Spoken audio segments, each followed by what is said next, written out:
Hello friends, this is a 360 video. It's virtual reality. Basically, if your screen or phone or computer can do it, you can navigate anywhere on the screen and see anywhere as though you were there.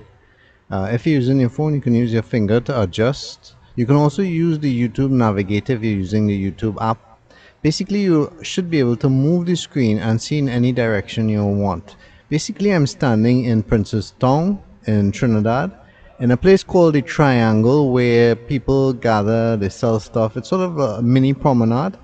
And in this place, you can see what Princess Town looks like today. So I'm not going to talk any further. You can just look at this video.